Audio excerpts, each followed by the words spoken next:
नमस्कार दोस्तों।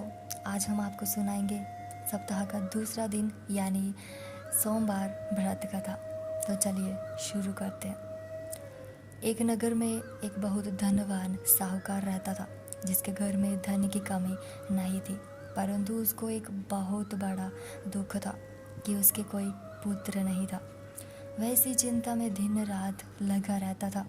वह पुत्र की कामना के लिए प्रत्येक सोमवार को शिव जी का व्रत और पूजन किया करता था। सायंकाल को शिव मंदिर में जाकर शिव जी के सामने दीपक जलाया करता था।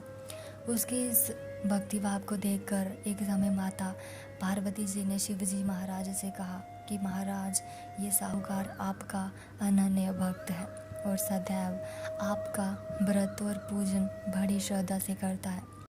शिव जी ने कहा, हे पार्वती, ये संसार कर्म क्षेत्र है। जैसे किसान खेत में जैसा बीज बोता है वैसा ही फल काटता है, उसी तरह मनुष्य इस संसार में जैसा कर्म करते हैं वैसा ही फल भोगते हैं। पार्वती जी ने अत्यंत आग्रह से कहा, महाराज, जब जे आपका अनन्य भक्त है और इसको अगर किसी प्रकार का दुख है तो उसको अवश्य दूर करना चाहिए, क्योंकि आप सदैव अपने भक्तों पर दयालु होते हैं और उनके दुखों को दूर करते हैं। यदि आप ऐसा नहीं करेंगे तो मनुष्य आपकी सेवा तथा व्रत क्यों करेंगे। पार्वती जी का ऐसा आग्रह देख शिव जी महाराज कहने लगे, हे पार्वती, इसके कोई पुत्र नहीं है। इसी चिंता में जे अति दुखी रहता है।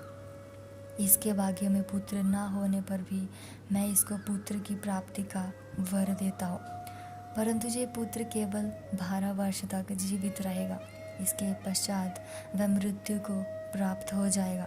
इससे अधिक मैं और कुछ इसके लिए नहीं कर सकता। ये सब बातें साहूकार सुन रहा था। इससे उसको ना कुछ प्रसन्नता हुई और ना ही कुछ दुख हुआ। वह पहले जैसा ही शिवजी महाराज का व्रत और पूजन करता रहा। कुछ काल व्यतीत हो जाने पर साहूकार की स्त्री गर्भवती हुई और 10वें महीने में उसके गर्भ से अति सुंदर पुत्र की प्राप्ति हुई।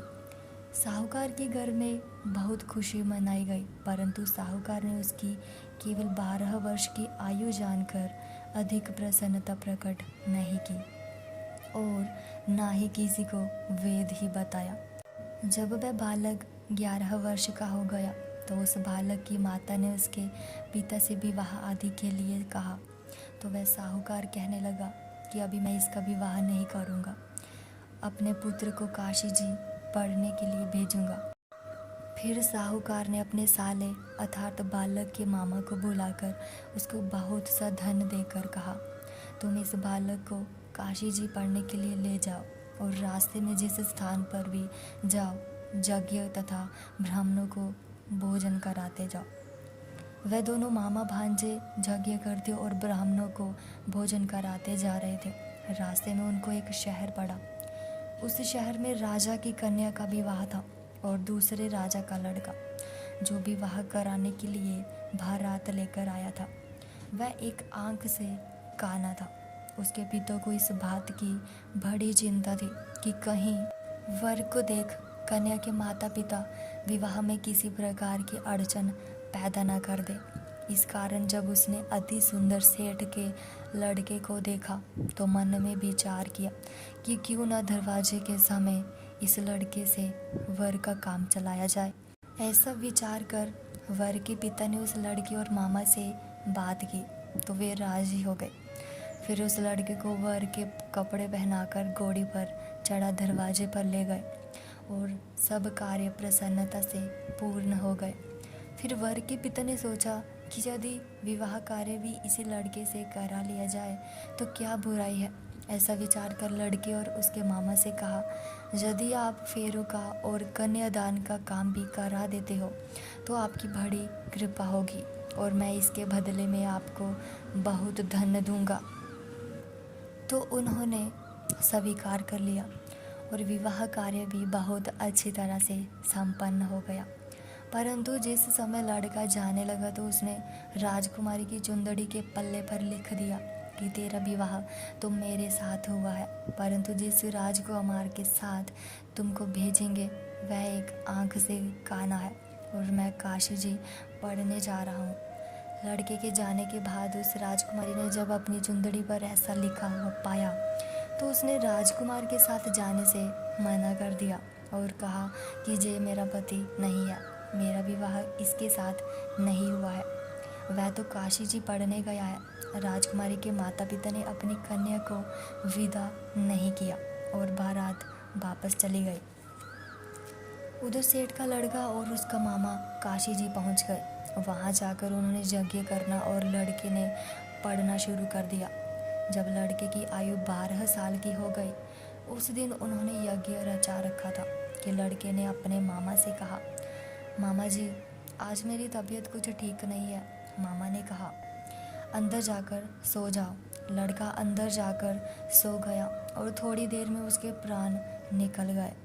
जब उसके मामा ने आकर देखा कि वह मुर्दा पड़ा है तो उसको बड़ा दुख हुआ और उसने सोचा कि अगर मैं अभी रोना पीटना मचा दूंगा तो यज्ञ का कार्य अधूरा रह जाएगा। अंत उसने जल्दी से यज्ञ का कार्य समाप्त कर ब्राह्मणों के जाने के बाद रोना पीटना आरंभ कर दिया। संयोगवश उसी समय शिव पार्वती जी उधर से जा रहे थे।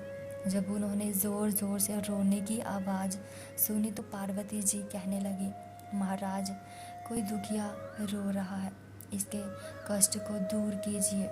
जब शिव पार्वती जी ने पास जाकर देखा तो वहाँ एक लड़का मुर्दा पड़ा हुआ था।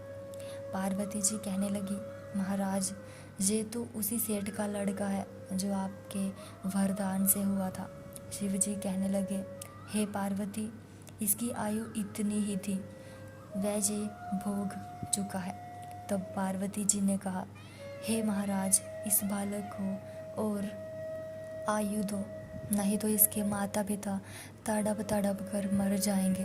पार्वती जी के बार बार आग्रह करने पर शिव जी ने उसको जीवन वरदान दिया और शिव जी महाराज की कृपा से लड़का जीवित हो गया। शिव जी और पार्वती कैलाश पर्वत को चले गए। तब वह लड़का और मामा उसी प्रकार यज्ञ करते और तथा ब्राह्मणों को भोजन कराते।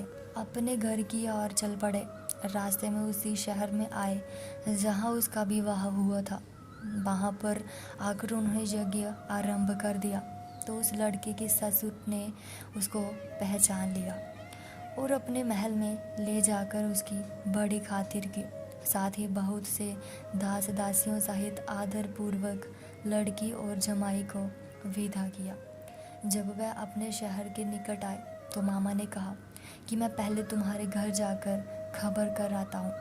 जब उस लड़के का मामा घर पहुँचा तो लड़के के माता पिता घर की छत पर बैठे हुए थे और ये प्रण कर रखा था कि यदि हमारा पुत्र सकुशल लौट आया तो हम राजी खुशी नीचे आ जाएंगे, नहीं तो छत से गिरकर अपने प्राण खो देंगे। इतने में उस लड़के की मामा ने आकर ये समाचार दिया कि आपका पुत्र आ गया है, तो उनको विश्वास नहीं आया। तब उसके मामा ने शपथ पूर्वक कहा कि आपका पुत्र अपनी स्त्री के साथ बहुत सारा धन साथ लेकर आया है। तो सेठ ने आनंद के साथ उनका स्वागत किया और बड़ी प्रसन्नता के साथ रहने लगे। ऐसे ही ज्ञानवर्धक कहानियों के लिए चैनल को सब्सक्राइब ज़रूर करें।